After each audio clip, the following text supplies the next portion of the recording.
So hello everyone, this is your Gaurav भैया। तो यार आज की वीडियो के अंदर मैं क्लास 10th की जो नई वाली एनसीईआरटी बुक है ना, जो आपकी लेटेस्ट एनसीईआरटी बुक है, उसकी एक्सरसाइज 1.1 का जो क्वेश्चन नंबर 3 है ना, वो करवाने वाला हूँ। वैसे तो देखो यार, ये क्वेश्चन बहुत ही ईजी है, लेकिन कुछ बच्चों को फिर भी मुश्किल लगता है। लेकिन अगर आपको ये क्वेश्चन मुश्किल लगता है ना, तो मैं आपको गारंटी देता हूँ, बस आप ये वीडियो देख लो। इस वीडियो के बाद आपको इस क्वेश्चन की कोई और वीडियो देखने की जरूरत ही नहीं पड़ेगी, क्योंकि मैं इतना इजी तरीके से आपको समझाने वाला हूं। तो देखो यार, इस क्वेश्चन के अंदर टोटल आपके 3 पार्ट हैं। क्वेश्चन में हमें बोला गया है find the LCM and HCF of the following integers by applying prime factorisation method. देखो यार, इस क्वेश्चन के अंदर है ना, हमें एलसीएम और एचसीएफ निकालना है। वैसे तो एलसीएम और एचसीएफ निकालने के ना बहुत सारे तरीके होते हैं, लेकिन मैं आपको ये कहूंगा कि आप है ना प्राइम फैक्टराइजेशन मेथड को ही प्रायोरिटी देना, क्योंकि आपके सिलेबस में बस यही एक मेथड है। तो अगर आप किसी और मेथड से एलसीएम और एचसीएफ निकाल के आ जाओगे ना पेपर में, तो वो गलत मान लेंगे। ठीक है, इसीलिए मैं आपको कहूंगा कि आपके सिलेबस में बस एलसीएम और एचसीएफ निकालने का एक ही मेथड है, जो कि है प्राइम फैक्टराइजेशन मेथड। तो इसी मेथड को आप अच्छे से कर लो। ठीक है, क्योंकि पेपर के अंदर अगर आपको एलसीएम और एचसीएफ निकालना होगा ना, तो इसी मेथड से आपको निकालने के लिए पेपर में बोला जाएगा।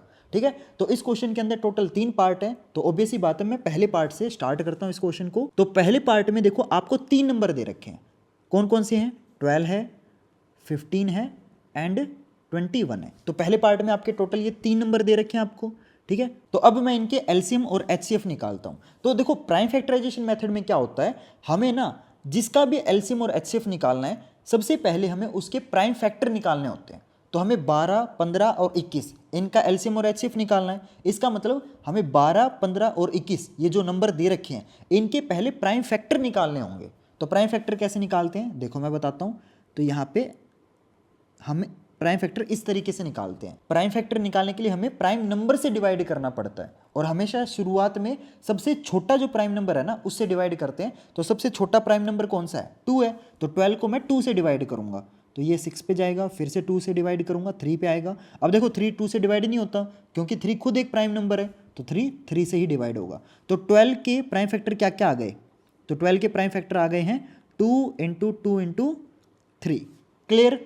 ठीक है। सिमिलरली मैं 15 के भी प्राइम फैक्टर निकालूंगा। तो 15 के भी प्राइम फैक्टर निकालते हैं। तो 15 देखो, आपका 2 से डिवाइड तो नहीं होता, लेकिन 15 आपका 3 से डिवाइड होता है। तो ये 5 पे गया, फिर ये 5 पे गया। तो 15 के प्राइम फैक्टर क्या क्या हैं आपके?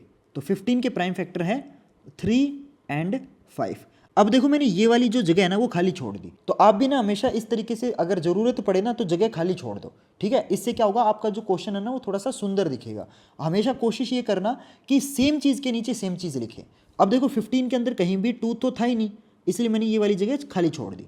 तो सीधा मैंने स्टार्टिंग देखो 3 से करी है, क्योंकि 3 दोनों के अंदर कॉमन था। तो हमेशा कोशिश ये करना कि कॉमन के नीचे ही कॉमन लिखा जाए।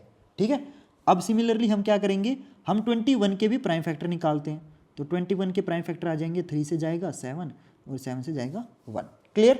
तो 21 के प्राइम फैक्टर क्या आ गए हैं?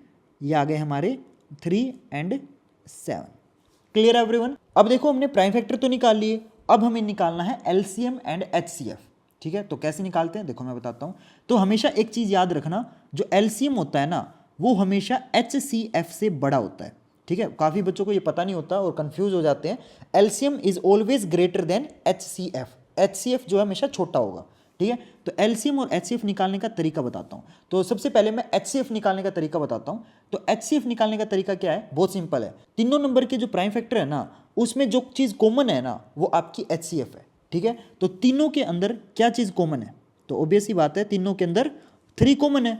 तो एचसीएफ जो है आपका 3 हो जाएगा। क्लियर? अब देखो, एचसीएफ मेरा 3 आया है, तो एलसीएम मैंने बोला था ना, एलसीएम जो है वो हमेशा बड़ा आता है। तो अब हम एलसीएम निकालते हैं। तो एलसीएम निकालने के लिए ना काफ़ी बच्चे कंफ्यूज हो जाते हैं, उनको समझ नहीं आता कि एलसीएम कैसे निकालना है।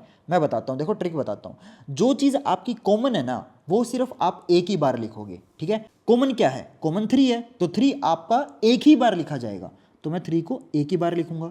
और जो जो चीज़ बच गई ना, वो भी आपको एक ही बार लिखनी है। तो क्या क्या बच गया?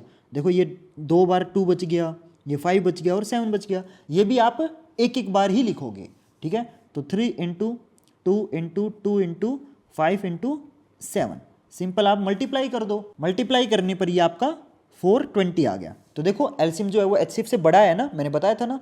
तो इस तरीके से हमेशा याद रखना, LCM will be always greater than HCF. HCF निकालना बहुत आसान है, जो चीज़ कॉमन है वही आपकी HCF होती है। और एलसीएम कैसे निकालेंगे, जो चीज़ कॉमन है वो एक बार लिखनी है और बाकी जो बचे हुए हैं वो भी एक एक बार ही लिखने हैं। क्लियर एवरीवन, आया समझ आपको? तो इस तरीके से मैंने पहले पार्ट के आपके एलसीएम और एचसीएफ आपको निकाल के दिखा दिए। होप करता हूं यार आपको एलसीएम और एचसीएफ निकालना आसान लगा होगा। इस तरीके से आप किसी भी नंबर का एलसीएम और एचसीएफ निकाल सकते हो। तो ये पहला पार्ट हमारा हो गया यहाँ पे। अब मैं इसी क्वेश्चन के सेकंड पार्ट पे चलता हूं।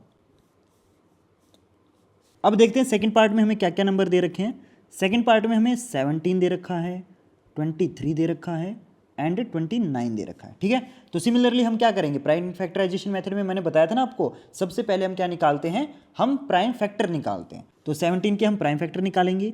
तो 17 आपका देखो खुद एक प्राइम नंबर है, तो ये 17 से ही डिवाइड होगा।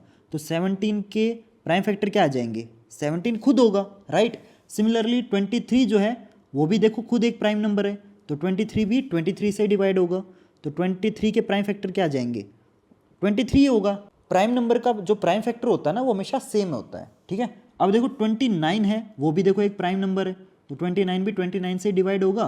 तो 29 के भी प्राइम फैक्टर एक ही होगा और वो खुद 29 होगा। क्लियर, तो इस तरीके से मैंने तीनों नंबर के जो प्राइम फैक्टर है वो निकाल लिए। ठीक है, अब हमें निकालना क्या है, हमें HCF और LCM निकालना है। तो देखो HCF निकालना ना ज़्यादा आसान होता है, LCM निकालना थोड़ा सा मुश्किल होता है। ठीक है, तो पहले मैं HCF निकालता हूँ। ठीक है, HCF का मतलब क्या है कि तीनों नंबर के जो प्राइम फैक्टर है उसके अंदर जो चीज़ कॉमन है वो आपकी HCF होती है। अब देखो बहुत सारे बच्चे यहाँ पे कंफ्यूज हो जाएंगे, वो बोलेंगे कि भैया ऊपर वाले में सिर्फ 17 है, बीच वाले में सिर्फ 23 है, नीचे वाले में 29 है, तीनों के अंदर तो कुछ कॉमन है ही नहीं। तो आप हमेशा एक चीज़ याद रखना कि जब कुछ भी कॉमन ना आए ना, तब हमेशा जो HCF होता है वो आपका 1 होता है, सिंपल। ठीक है, जब आपको लगे कि यार कुछ भी कॉमन नहीं आ रहा, then you will simply write HCF is equal to 1। Clear everyone, समझ आया? बहुत सारे बच्चे यहाँ पे कंफ्यूज हो जाते हैं, समझ नहीं आता उनको। ठीक है, तो जब भी कुछ कॉमन ना आए तो HCF 1 होता है। क्लियर, एक कहते हैं ना कि जिसका कोई नहीं होता उसका भगवान होता है और सबका मालिक एक। ठीक है, तो इनके विचारों के कुछ भी कॉमन नहीं है, तो सिंपल सी बात है, इनका भगवान है और सबका मालिक एक है, तो HCF इनका 1 हो जाएगा। क्लियर, अब हम LCM निकालते हैं। तो LCM में मैंने क्या बताया था, जो चीज़ कॉमन होती है वो हमेशा एक बार लिखी जाती है। ठीक है, अब देखो विचारों में कुछ कॉमन है ही नहीं तो कुछ भी नहीं लिखा जाएगा, राइट। तो कॉमन तो है नहीं कुछ। अब कॉमन के अलावा जो जो चीज़ बच गई, क्या क्या बचा है कॉमन के अलावा, तो ये बच गया, ये बच गया, ये बच गया, इनको मल्टीप्लाई कर देंगे, सिंपल। तो आपका मल्टीप्लाई करते हैं 17 इंटू 23 इंटू 29, सिंपल मल्टीप्लाई कर देंगे। तो मल्टीप्लाई करने पर कितना आएगा, मल्टीप्लाई करने पर आएगा आपका 11,339। क्लियर एवरीवन, समझ आया? एक चीज़ मैं फिर से रिपीट कर देता हूँ इस क्वेश्चन में, जब हमें HCF निकालना हो और कुछ भी कॉमन ना आए तो हमेशा HCF आपका 1 होता है। ठीक है, पहली चीज़ तो ये। और जब कुछ भी कॉमन नहीं आ रहा और तब LCM कैसे निकालेंगे, जो जो नंबर है उनको डायरेक्ट मल्टीप्लाई कर दो। तो देखो इन विचारों में कुछ भी कॉमन नहीं आ रहा था, तो जो जो नंबर थे सिंपल इनको मल्टीप्लाई कर दो, तो आपका LCM निकल जाएगा। ठीक है, तो इस तरीके से थोड़ा सा आपको दिमाग चलाना पड़ेगा इस वाले पार्ट के अंदर। क्लियर, चलो अब चलते हैं गाइज हम इस क्वेश्चन के लास्ट पार्ट पे, जो कि है पार्ट नंबर 3। तो मैं इसको इरेज कर देता हूं। तो थर्ड पार्ट के अंदर देखो हमें क्या क्या नंबर दे रखे हैं। पहला नंबर है 8, दूसरा है 9, तीसरा है आपका 25। तो सिमिलरली इसके अंदर भी हम प्राइम फैक्टर निकालेंगे सबसे पहले। तो 8 के प्राइम फैक्टर क्या क्या आ जाएंगे, ये 2 से डिवाइड होगा तो 4 आ जाएगा, फिर 4 आपका फिर से 2 से डिवाइड होगा, फिर ये 2 से डिवाइड हो जाएगा। तो 8 के प्राइम फैक्टर क्या क्या हैं, 2 इंटू 2 इंटू 2। अब सिमिलरली 9 के भी प्राइम फैक्टर निकालेंगे तो 3 से डिवाइड होगा ये, और 3 से डिवाइड होगा। तो 9 के प्राइम फैक्टर क्या क्या आ जाएंगे, 3 इंटू 3। अब देखो यहाँ पे गाइज मैंने ना बीच में थोड़ा सा स्पेस छोड़ा है। मैंने आपको देखो बताया था ना, हमेशा कोशिश ये करना कि सेम चीज़ के नीचे सेम चीज़ लिखें। ठीक है, उससे क्वेश्चन आपका एक तो थोड़ा सा सुंदर दिखेगा और आपको ना कॉमन लेने में भी कन्फ्यूजन नहीं होगी। ठीक है, इस बात का थोड़ा ध्यान रखें। लिखने को आप इसको आगे भी लिख सकते हो, लेकिन फिर है ना कॉमन लेने में दिक्कत हो जाती है। इसीलिए मैं आपको कहूँगा कि हमेशा ट्राई करना सेम चीज़ के नीचे ही सेम चीज़ आप लिखो। क्लियर, ठीक है। अब सिमिलरली हम 25 के भी प्राइम फैक्टर निकालेंगे। तो 25 5 से डिवाइड होगा, तो 5 5 से डिवाइड होगा। तो 25 के प्राइम फैक्टर क्या क्या आ जाएंगे, 5 इंटू 5। क्लियर, अब देखो इन तीनों के अंदर फिर से कुछ भी कॉमन नहीं आया ऊपर वाले के अंदर सारे 2 हैं, बीच वाले के अंदर सारे 3 हैं, नीचे वाले के अंदर सारे 5 हैं। तो मैंने देखो पिछले पार्ट में आपको बताया था ना कि जब भी कुछ भी कॉमन ना हो तब हमारा जो HCF है वो कितना होता है, जब कुछ भी कॉमन आए तो HCF हमारा सिंपल 1 होता है। क्लियर।